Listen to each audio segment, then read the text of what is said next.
నమస్కారం VST news వార్తలకు స్వాగతం. నా పేరు సుమలత. వార్తల ముందుగా హెడ్లైన్స్.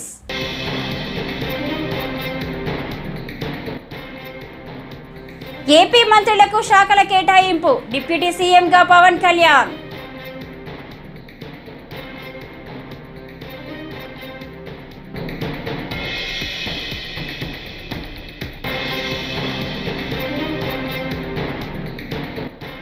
కూటమి స్ఫూర్తిని దెబ్బతీసేలా సామాజిక మాధ్యమాల్లో విష ప్రచారం జరుగుతోందని, వాటిని ఎవరూ నమ్మొద్దని జనసేన నేత నాగబాబు.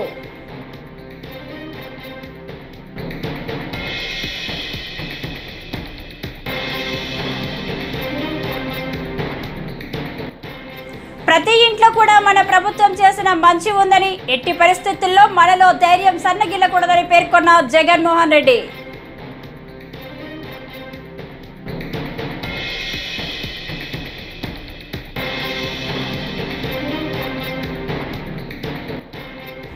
అమరావతి కోసం భూములిచ్చిన రైతులు, మహిళలు నిరాటకంగా ఉద్యమం చేయడం గొప్ప విషయమని మాజీ ఉపరాష్ట్రపతి వెంకయ్య నాయుడు.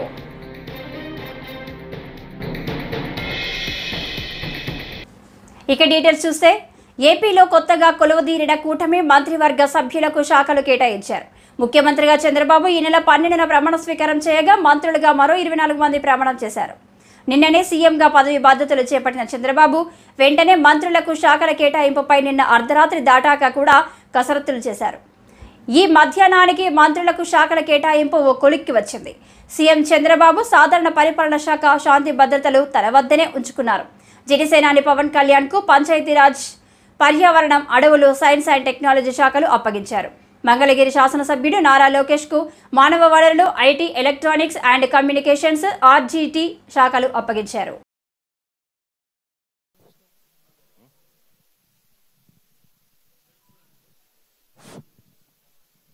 జోహార్ ఎన్టీఆర్, జోహార్ ఎన్టీఆర్, జోహార్ ఎన్టీఆర్.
జోహార్ ఎన్టీఆర్, జోహార్ ఎన్టీఆర్, జోహార్ ఎన్టీఆర్.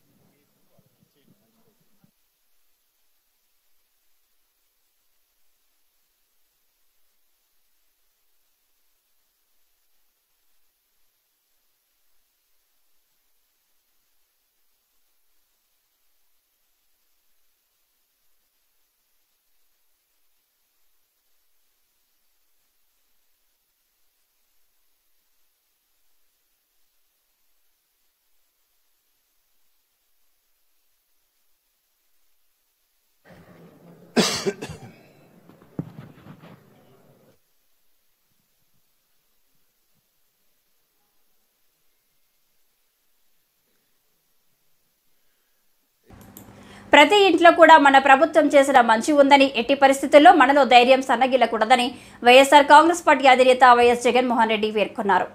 మనలో పోరాట పటిమ తగ్గకూడదన్నారు. తన వయసు చిన్నదే, తనలో సత్తువ ఇంకా తగ్గలేదని ఉద్ఘాటించారు. 14 నెలలు పాదయాత్ర చేశాను, దేవుడు దయ వల్ల అన్ని రకాల పోరాటాలు చేసే శక్తి కూడా ఉందని పేర్కొన్నారు. ప్రజలు మళ్లీ మనల్ని అధికారంలోకి తీసుకువస్తారనే నమ్మకం, విశ్వాసం నాకు ఉన్నాయని వైఎస్ జగన్ ధీమా వ్యక్తం చేశారు. వైఎస్ఆర్సీపీ పార్లమెంటరీ పార్టీ నాయకులతో పార్టీ అధ్యక్షులు వైఎస్ జగన్ కీలక సమావేశం నిర్వహించారు.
తెదేపా జనసేన భాజపా కూటమి స్ఫూర్తిని దెబ్బతీసేలా సామాజిక మాధ్యమాల్లో విష ప్రచారం జరుగుతుందని వాటిని ఎవరూ నమ్మొద్దని జనసేన నేత నాగబాబు తెలిపారు.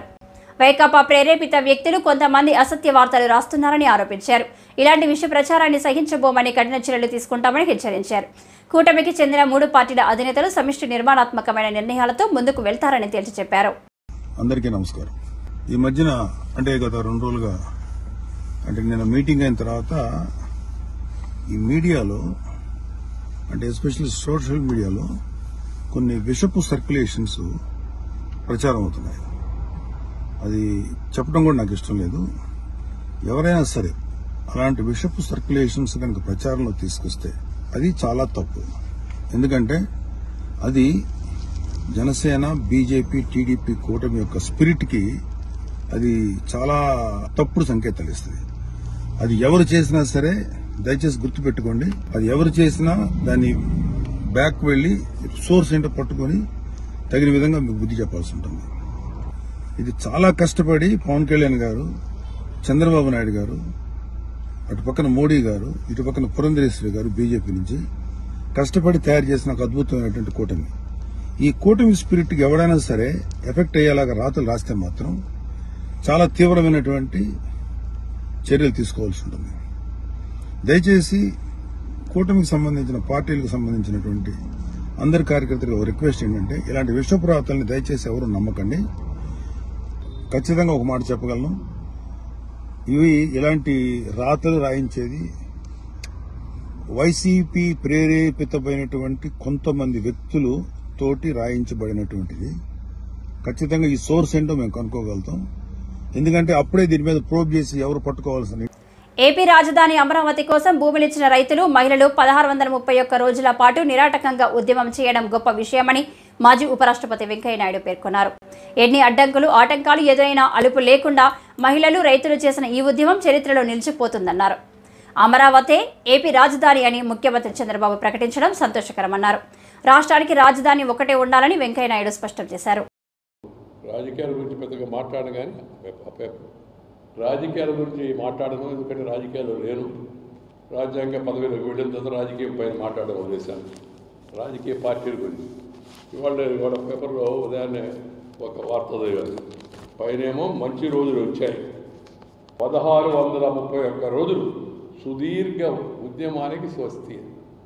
1631 రోజులు నిరాటంకంగా ఆ అమరావతిలో ఉన్న రైతులు కొద్దిమంది అయినప్పటికీ మహిళలతో సహా అలుపు లేకుండా ఎన్ని అడ్డంకులు, ఎన్ని ఆటంకాలు ఎదురైనప్పటికీ కూడా 1631 రోజులు చరిత్ర. దీన్ని స్వాతంత్రోద్యమ చరిత్ర అంటే ఆ రోజు చాలా సంవత్సరాలు నడిచింది.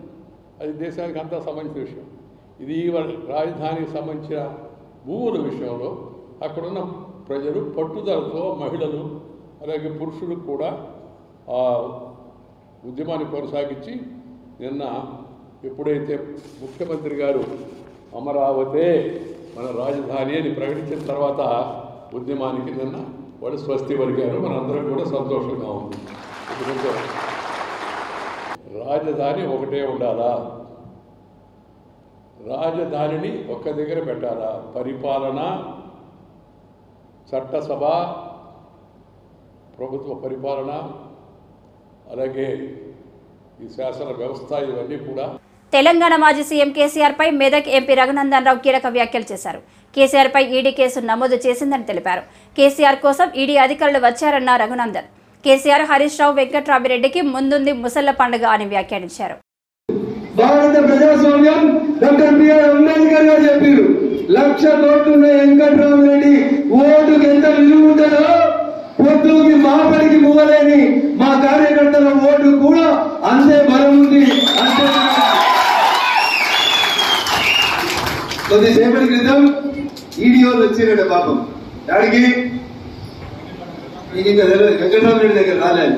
అది చిన్నది పరిస్థితి. ముఖ్యమంత్రి, మాజీ ముఖ్యమంత్రి చంద్రశేఖరరావు గారి మీద ఈడీ ఇప్పుడే కొద్దిసేపటి క్రితం కేసు నమోదు చేసింది. ఏం చెప్తారు జనవంతులు, ఏం చెప్తారు? వారి చెడగొట్టకురా, ఎవరికి అన్యాయం చేయకురా, అన్యాయం చేస్తే పాపం కలిగి పోతామని చెప్తారా? చెప్పారా? వెంకటరామరెడ్డి గారు మెదకోట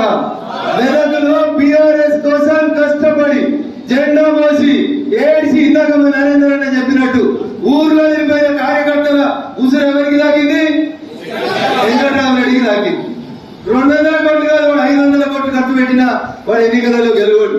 తెలుస్తాడా? జర మొదలైంది ఇప్పుడే. అదే సినిమాలో చిరంజీవి చెప్తాడు, ఏం చెప్తాడు? In front there is crocodile festival. Venkataramareddy గారికి ఉంటుందా క్రొకడైల్ ఫెస్టివల్? గౌరవనీయ హరీష్ గారికి ఉంటుంది. మాజీ ముఖ్యమంత్రి చంద్రశేఖరరావు గారికి కూడా in front there is crocodile festival. పడ్డాడు ఎప్పుడు చెడ్డాడు కాదు. బాధపడద్దు, ఆడబడ్డం, గాయపడ్డం, దెబ్బ తిన్నాక పులి కొంచెం గట్టిగా వస్తుంది. దుబ్బాకలో దెబ్బ కొట్టినని చాలా ఎగిరిండి 6 అడుగులు ఉన్నాడు అన్నాడా? నిన్న సిద్దిపేటకి ఆయన ఉండగా ఆయన కూర్చున్న పెద్దపల్లిలో దారుణం చోటు చేసుకుంది. తల్లితో పాటు నిద్రిస్తున్న 6 ఏళ్ల బాలికను ఎత్తుకెళ్లి ఓ దుర్మార్గుడు అత్యాచారం చేసి కిరాతకంగా హత్య చేశాడు. ఈ విషాదకర ఘటన జిల్లాలోని కాట్నపల్లిలో ఓ రైస్ మిల్లు వద్ద చోటు చేసుకుంది. రైస్ మిల్లులో గురువారం రాత్రి తల్లితో పాటు నిద్రిస్తున్న 6 ఏళ్ల బాలికను అదే మిల్లులో డ్రైవర్గా పనిచేస్తున్న బలరాం ఎత్తుకెళ్లాడు. అనంతరం సమీపంలోని పొదల్లోకి తీసుకెళ్లి అత్యాచారం చేసి చంపేశాడు. బాలిక బతికి ఉంటే విషయం ఎక్కడ బయటకు వస్తుందోనని భావించి అక్కడే గొంతు నిలిమి దారుణంగా హత్య చేసినట్లు తెలుస్తుంది. ఆ తర్వాత కొంత సమయానికి కూతురు తన ప్రక్కన కనిపించకపోవడంతో తోటి కార్మికులకు తల్లి విషయం చెప్పింది. దాంతో వారందరూ కలిసి పరిసరాల్లో వెతికారు. ఈ క్రమంలో ఓ పొదల్లో విగత జీవిగా పడి ఉన్న బాలిక మృతదేహాన్ని గుర్తించారు. కాగా గురువారం అర్ధరాత్రి బలరాం ఆ బాలికను ఎత్తుకెళ్తున్న దృశ్యాలు సీసీటీవీ కెమెరాలో రికార్డయ్యాయి. వెంటనే స్థానికులు నిందితుని గుర్తించి పోలీసులకు అప్పగించారు.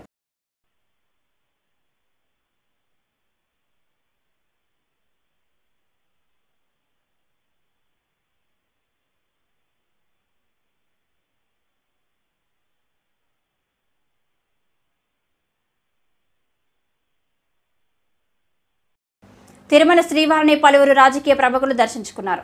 శుక్రవారం శ్రీవారి అభిషేక సేవలో Anakapalli MP CM Ramesh, Undi MLA Raghuramakrishnaraju, Maharashtra governor Ramesh Bais వేర్వేరుగా పాల్గొన్నారు. టీటీడీ అధికారులు వీరికి స్వాగతం పలికి దర్శన ఏర్పాట్లు చేశారు. అనంతరం గర్భాలయంలో స్వామివారికి రఘురామ, సీఎం రమేష్, గవర్నర్ రమేష్ బైస్లు మొక్కులు చెల్లించుకున్నారు. దర్శన అనంతరం రంగనాయకుల మండపంలో పండితులు ఆశీర్వచనం చేసి వారికి స్వామివారి తీర్థప్రసాదాలను అందజేశారు.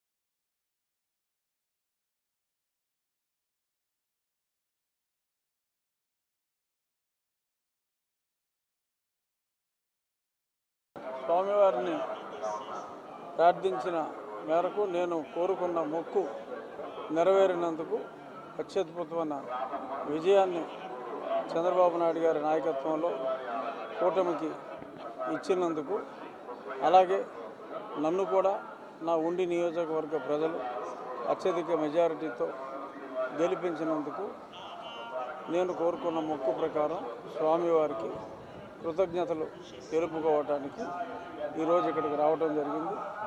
మళ్ళీ పునర్దర్శన ప్రాప్తి కలిగించాలి అని చెప్పి ఆ స్వామివారిని వేడుకోవటం జరిగింది. రాష్ట్ర ప్రజలందరూ సుభిక్షంగా ఉండాలని, నూతన పరిపాలనలో రాష్ట్రానికి ఉన్న ఆర్థిక ఇబ్బందులన్నీ తొలగి చక్కగా పరిశ్రమాభివృద్ధి జరిగి ఈ రాష్ట్ర ప్రజలు ఏ రాష్ట్రానికి వెళ్లకుండా అందరూ ఇక్కడే సుఖ సంతోషాలతో ఉండాలని దేవదేవుడైన వెంకటేశ్వర స్వామిని ప్రార్థించడం జరిగింది. ఆంధ్రప్రదేశ్లో ఎలక్షన్ రిజల్ట్స్ వచ్చిన తర్వాత నేను అనకాపల్లిలో పార్లమెంట్ అభ్యర్థిగా భారీ మెజార్టీతో గెలిచిన. ముందుగానే అనుకున్నాను ఆ వెంకటేశ్వర స్వామికి వచ్చి శుక్రవారం వస్త్రం చేయాలి అని. ఈరోజు చంద్రబాబు నాయుడు గారు అటు కూటమి ప్రభుత్వం, పవన్ కళ్యాణ్ గారు అందరూ ప్రమాణ స్వీకారం చేసిన తర్వాత మరుసటి రోజే ఇలా వస్త్రం రావడం, ఆ స్వామివారిని ఆంధ్రప్రదేశ్లో 5 సంవత్సరాల రాక్షస పాలన పోయి రామరాజ్యం తెచ్చిన దానికి స్వామివారికి ధన్యవాదాలు తెలుపుకుంటూ, స్వామివారి ఆశీర్వాదం ఎప్పుడూ ఆంధ్రప్రదేశ్ ప్రభుత్వం పైన, ఆంధ్రప్రదేశ్ ప్రజలపైన ఉండాలని కోరుకోవడం జరిగింది. శ్రీ సత్యసాయి జిల్లా మడకశిర బార్ అసోసియేషన్ భవనంలో శుక్రవారం ముఖ్యమంత్రికి ధన్యవాదాలు తెలిపే కార్యక్రమం న్యాయవాదులు నిర్వహించారు. అనంతరం మీడియాతో న్యాయవాదుల సంఘం అధ్యక్షులు గోవిందరాజులు, సీనియర్ న్యాయవాదులు మాట్లాడుతూ ముఖ్యమంత్రి హోదాలో ల్యాండ్ టైటిలింగ్ యాక్టును నిన్నటి దినం రద్దు చేశారు. ముఖ్యమంత్రి చంద్రబాబు నాయుడుకు ధన్యవాదాలు తెలుపుతున్నామని న్యాయవాదులు తెలియజేశారు. తీసుకున్నటువంటి లోపభూయిష్టమైనటువంటి చట్టాన్ని, అదే భూ హక్కు చట్టం అనే దాన్ని న్యాయవాదుల యొక్క పోరాటం యొక్క పటిమతో నాటి ప్రతిపక్ష నాయకులు నారా చంద్రబాబు నాయుడు గారుకు విన్నవించగా ఆయన ఒకే మాట ఆ రోజు హామీ ఇవ్వడం జరిగింది. నేను ప్రభుత్వం ఏర్పాటు చేసిన తర్వాత వెంటనే ఆ చట్టాన్ని రద్దుపరుస్తానని చెప్పేసి మనం ప్రభుత్వానికి, ఆనాటి ప్రభుత్వానికి ఎంత విన్నవించుకున్నా కూడా అది నిమ్మకు నీరెత్తినట్టుగా ప్రవర్తించడం జరిగింది. అందువల్ల దాన్ని వెంటనే ప్రభుత్వం ఏర్పాటు చేసిన తర్వాత నిన్నటి సాయంత్రం అనగా 13/6/2024 నాడు ఆయన తీసుకున్నటువంటి నిర్ణయం చాలా చారిత్రాత్మకమైనదని తెలియజేస్తూ దానికి సహకరించినటువంటి అందరికీ కూడా, మన రాష్ట్రంలో ఉన్నటువంటి న్యాయవాద మిత్రులందరికీ కూడా, వాళ్ళ ప్రజలందరికీ కూడా, మరి ముఖ్యంగా మన నూతనంగా ప్రమాణం స్వీకారం చేసినటువంటి నారా చంద్రబాబు నాయుడు గారికి, ఉప ముఖ్యమంత్రి అయినటువంటి కె పవన్ కుమార్ గారికి, వాళ్ళ యొక్క క్యాబినెట్ సహచరులందరికీ కూడా ధన్యవాదాలు తెలియజేస్తున్నాం మడకశిర న్యాయ బార్ అసోసియేషన్ తరఫున. ముఖ్యమంత్రి గారు పదవి బాధ్యతలు తీసుకుంటూనే రెండవ సంతకంగా ఈ టైటిల్ యాక్ట్ని ఎలక్షన్లో ఇచ్చినటువంటి హామీని నెరవేర్చే సందర్భంగా రద్దు చేసినందుకు ముఖ్యమంత్రి వర్యులు నారా చంద్రబాబు నాయుడు గారికి, ఎన్డీఏ ప్రభుత్వం అందరికీ మన బార్ అసోసియేషన్ తరఫున కృతజ్ఞతలు తెలియజేయడానికి సమావేశం ఏర్పాటు చేసినందుకు మీ అందరికీ ధన్యవాదాలు. ఎన్నికలకు ముందు చంద్రబాబు ఇచ్చిన హామీలో భాగంగా జూలై నెలలో ఇచ్చే పెన్షన్ 7,000 అందజేస్తామని తణుకు ఎమ్మెల్యే అరిమిల్లి రాధాకృష్ణ చెప్పారు. శుక్రవారం తణుకులో ఆయన మాట్లాడారు. ఆగస్టు నెల నుంచి యథావిధిగా 4,000 చొప్పున పెన్షన్ అందిస్తామన్నారు. ఎన్నికల్లో ఇచ్చిన హామీల్లో భాగంగా 5 సంతకాలు చేసిన చంద్రబాబు చరిత్ర సృష్టించారని పేర్కొన్నారు. రాబోయే రోజుల్లో రాష్ట్రంలో సుపరిపాలన అందుతుందన్నారు. మోడీ గారి నాయకత్వంలో ఏదైతే హామీలు ఇచ్చారో ఆ హామీలన్నీ అమలు చేయే విధంగా గౌరవ ముఖ్యమంత్రి వర్యులు శ్రీ నారా చంద్రబాబు నాయుడు గారు నిన్న 5 హామీలకి సంతకం పెట్టి అమలయ్యే విధంగా జీవోలను కూడా విడుదల చేయడం జరిగింది. గతంలో చంద్రబాబు నాయుడు గారు ముఖ్యమంత్రిగా ఉన్నప్పుడే డిఎస్సిని అమలు చేసినటువంటి విషయం మనందరికీ కూడా తెలుసు.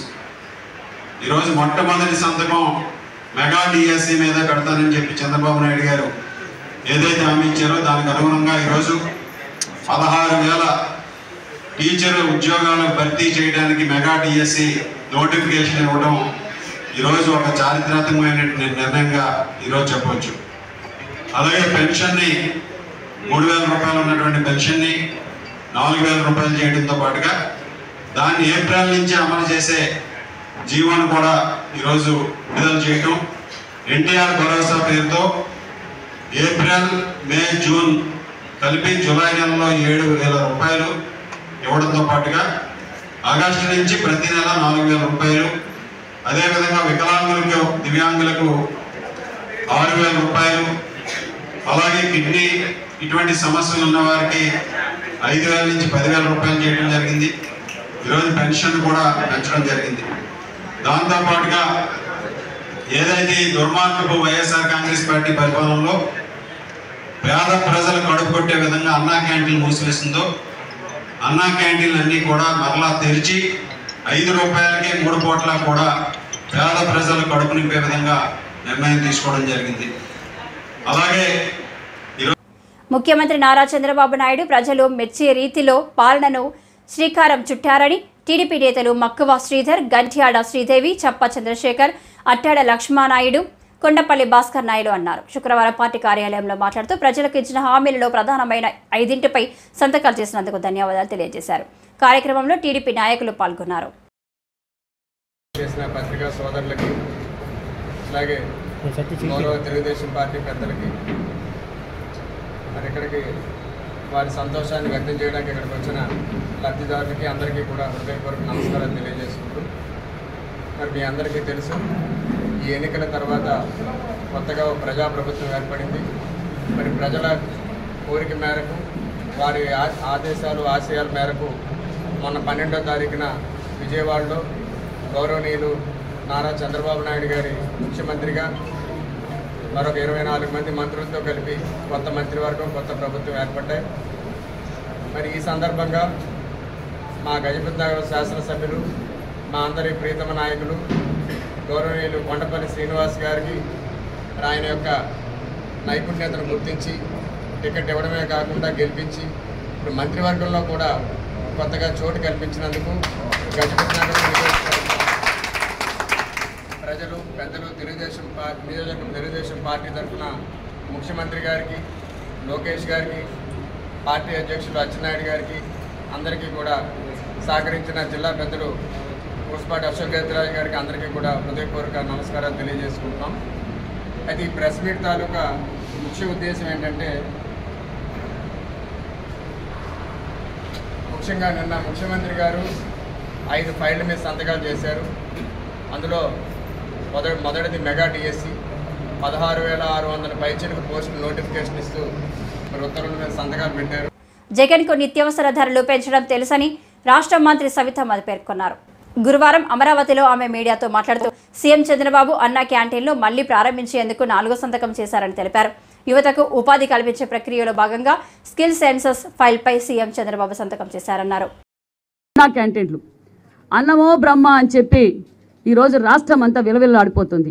ఎందుకంటే జగన్మోహన్ రెడ్డి గారికి నిత్యావసర సరుకులు పెంచడం అయితే తెలుసు. ఒక పక్క కరెంటు బిల్లులు పెంచారు, ఒక పక్క బస్ ఛార్జీలు పెంచారు, నిత్యావసర సరుకులు పెంచారు, ఉపాధి లేదు, సంపద లేదు. కానీ జగన్మోహన్ రెడ్డి గారు అన్నా క్యాంటీన్ పెట్టేకి మాత్రం చేతగాని జగన్మోహన్ రెడ్డి గారు చూసాం మనం 5 సంవత్సరాల నుంచి. మేమందరం కూడా ఎందుకనే ఎన్టీఆర్ గారు అన్నా క్యాంటీన్ పెట్టారు, మన చంద్రబాబు నాయుడు గారు అన్నా క్యాంటీన్ పెట్టారు. పేదలకు గుప్పటి అన్నం పెట్టాలనే స్ఫూర్తితో తెలుగుదేశం పార్టీ నాయకులు రాష్ట్రంలో అక్కడక్కడ అన్నా క్యాంటీన్లు పెడితే అది కూడా పెట్టకూడదు అని చెప్పి గొడవలు చేసి మమ్మల్ని అందరినీ ఇబ్బంది పెట్టారు. కానీ లేదు, ఇది తెలుగుదేశం పార్టీ అన్న ఎన్టీఆర్ గారి పేరు మీద నడుపుతున్న అన్నా క్యాంటీన్లను కూడా మేము కూడా అలాగే నడిపాం. రామానాయుడు గారు గత 5 సంవత్సరాలుగా నడిపారు, నేను 2 సంవత్సరాలుగా అన్నా క్యాంటీన్ నడిపాం. అంటే పేద ప్రజల పార్టీ తెలుగుదేశం పార్టీ. మళ్ళీ మేము కూడా అన్నా క్యాంటీన్ సెంటర్లు అన్నీ కూడా ఓపెన్ చేయబోతున్నాం. నిజంగా చాలా సంతోషం. ఎందుకంటే నియోజకవర్గం హెడ్ క్వార్టర్స్లో చాలామంది పేద రైతులు హాస్పిటల్కి కావచ్చు, గవర్నమెంట్ రెవెన్యూ కావచ్చు, పోలీస్ డిపార్ట్మెంట్ ద్వారా నియోజకవర్గం హెడ్ క్వార్టర్స్లో వచ్చినప్పుడు గుప్పటి అన్నం తినిపోవడం నిజంగా మాకు చాలా ఆనందంగా ఉంది. అంతేకాదు ఇంకా స్కిల్ డెవలప్మెంట్స్, ఎందుకంటే స్కిల్ సెన్సస్, ఎందుకంటే ఇది వచ్చింది అంటే మనకు పరిశ్రమలు రాబోతున్నాయి. ఎందుకంటే పిల్లలకి ఇప్పటి నుంచే మనం ఉపాధి చూపించే వాళ్ళ స్కిల్స్ బయటికి తీసుకొస్తే మనకి ఇంకా పరిశ్రమలు వస్తాయి. చంద్రబాబు నాయుడు గారికి పరిశ్రమలు తేవడం తెలుసు, సంపద సృష్టించడం తెలుసు, సంక్షేమ పథకాలు ఇవ్వటం ఏంటో విజనరీ లీడర్ మన ముఖ్యమంత్రి చంద్రబాబు నాయుడు గారికి తెలుసు. అంటే ఇప్పుడు ఈ 5వ సంతకం పెట్టారు. స్కిల్ సెన్స్ మీద ఎందుకు పెట్టారు అంటే మరికొన్ని పరిశ్రమలు ఆంధ్రప్రదేశ్కి రాబోతున్నాయని శుభసూచకమని కూడా మీకు తెలియజేస్తున్నాం. అందరికీ నమస్కారం. ఆంధ్రప్రదేశ్కి మంచి రోజులు వస్తున్నాయనే విషయం అందరికీ తెలియజేస్తూ థ్యాంక్ యూ వెరీ మచ్. కక్ష సాధింపు చర్యలు తమ విధానం కాదని మచిలీపట్నం పార్లమెంటు సభ్యులు వల్లభనేని బాలశౌరి అన్నారు. ఎక్కడా దాడులు దౌర్జన్యాలకు దిగవద్దని జన సైనికులకు సూచించారు. గత ప్రభుత్వంలో జన సైనికులను ఇబ్బందులకు గురి చేసినా వారిపై చట్ట ప్రకారం చర్యలు తీసుకుంటామన్నారు. జనసేన పార్టీ నుంచి పోటీ చేసి విజయం సాధించిన తర్వాత తొలిసారి మచిలీపట్నం వచ్చిన ఆయన స్థానిక R&B అతిథి గృహంలో మీడియాతో మాట్లాడారు. ఈ జన సైనికులందరికీ కూడా నేను ఒక విజ్ఞప్తి చేస్తా ఉన్నాను. మన పద్ధతి వేరు, మన వ్యవహార శైలి వేరు. ఎక్కడ అనవసరంగా దౌర్జన్యాలు మీరు చేయొద్దు, దాడులు చేయొద్దు. వాళ్ళు చేసినటువంటి తప్పులు ఏదైతే ఉన్నాయో చట్టపరంగా ఆ డిపార్ట్మెంట్లు చర్యలు తీసుకుంటారు. ఎవరు కూడా చట్టాన్ని చేతిలో తీసుకోవద్దని చెప్పేసి నేను మనవి చేస్తా ఉన్నా. వాళ్ళు చేసినటువంటి అరాచకాలు మనం చేయొద్దు. పవన్ కళ్యాణ్ గారు కూడా ఈ విషయం గురించి స్పష్టంగా చెప్పారు. మనం ఒక క్రమశిక్షణ కలిగినటువంటి జన సైనికులుగా, కార్యకర్తలుగా మనం ప్రవర్తించాలనేటువంటిది ప్రతి ఒక్క జన సైనికుడిని నేను కోరుతా ఉన్నాను. అందరం కాన్సన్ట్రేట్ చేయాల్సింది అభివృద్ధి మీద. అదే రకంగా ప్రజలకు ఉన్నటువంటి సమస్యలు, ప్రధానమైనటువంటి సమస్యల మీద మనం అర్థం చేసుకొని ఆ సమస్యలను పరిష్కరించడానికి గెలిచిన అభ్యర్థులందరం కూడా కృషి చేయాలి. పవర్ ఫైనాన్స్ కార్పొరేషన్ ద్వారా లోన్ తీసుకొచ్చి పోర్టుని డెవలప్ చేస్తూ ఉన్నాం. ఒక 1.5 yearsలో నాకు తెలిసి ఆ పోర్టును కంప్లీట్ చేసి దాన్ని ఇక్కడ ప్రజలకు అంకితం చేస్తాం, జాతికి అంకితం చేస్తాం. ఆ పోర్టు పక్కన ఉన్నటువంటిది. ఈ వార్తలు ఇంతటితో సమాప్తం. నమస్కారం.